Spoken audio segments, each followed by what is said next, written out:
Welcome back, everyone. What's the state fruit of Tennessee? The tomato, of course, but high temperatures are causing stress to our state's sacred crop. So Tennessee State University partnered up with local farmers to combat this issue and come up with new solutions. Yes, we're joined today by Katrina with TSU's Rapid Response Tomato Project and Nashville Farmers Market's largest farmer there, Troy of Smiley's Produce. Welcome in, guys. Hi. And thanks for bringing the goods. We're excited about this. Katrina, talk a little bit more about this partnership and how it came about.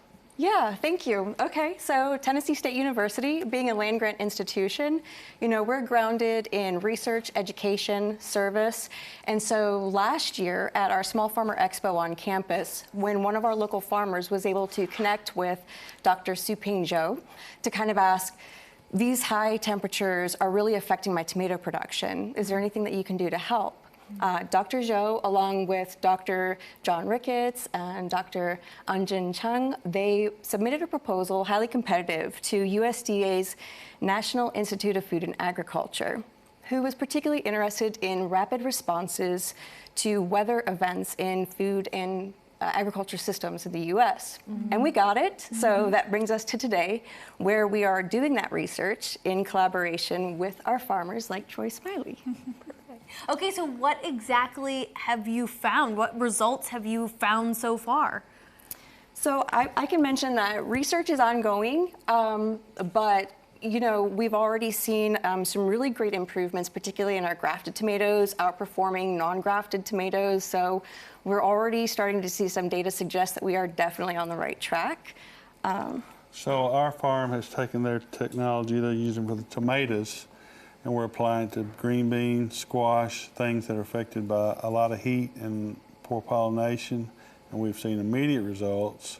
And you can go to the farmer's market today and buy a squash that's been that wouldn't have been there if it hadn't been for this season.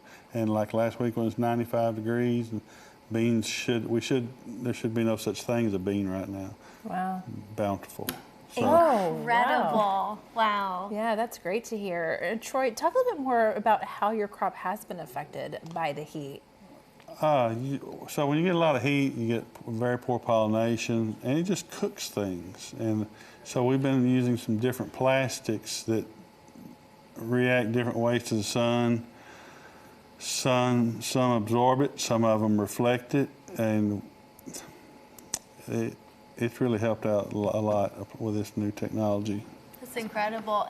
So when you talk about grafting, what does that mean exactly? So a lot of our home gardeners probably do this. A really simple technique where you take basically the root stock or the root part of a plant that is really strong roots that are more drought tolerant, and then you take these like heirloom varieties that everybody loves for their flavor, or maybe some varieties that are already heat tolerant, and you've selected those to graft on top. It heals, the whole plant grows, and produces tomatoes with just a little bit of an added advantage under these conditions. And like Troy mentioned, a lot of the research that we're doing and how he was able to kind of maybe shift some of that to his other crops. So we're comparing different plastic mulches. Those are the plastic covers you see on farmer rows of crops. Because some of them do have some benefits, either warming up the soil earlier in the season to plant plants sooner, or maybe helping reflect light, like he mentioned, to cool off the soil during the high temperatures like what we're experiencing now. And we're using some soil sensors, high tech, some drone data to be able to assess plant indices of health. And we're basically just making a lot of observations, taking in a lot of data. So the goal is we can come up with a suite of best practices to say, based on what we've observed here, Tennessee farmers, here are some practices that maybe you can put to use to help save your crops too. Well, I love a tomato, and this one that we were just showing on camera just looks so juicy and beautiful. Look how colorful that is on your screens there. But this is really vital to our community. If you could elaborate a little bit more, that for those at home who may not know just how important it is.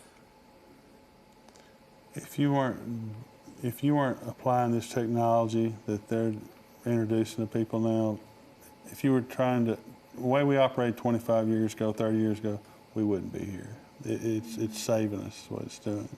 Well, it's one of our top crops, right, in the state? Not just tomatoes. We've like I said, we've got a patch of cantaloupes up there that we took what they done and took the different mulches.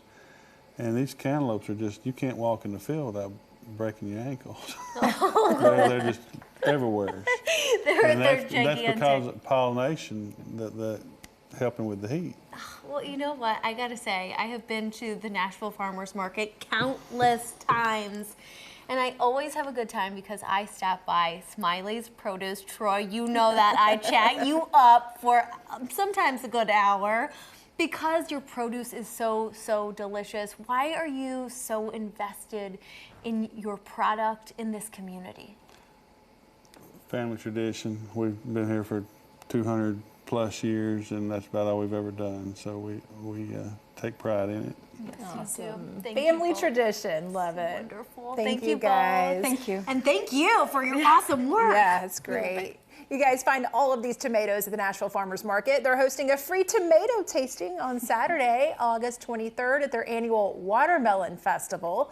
Learn more at nashvillefarmersmarket.org.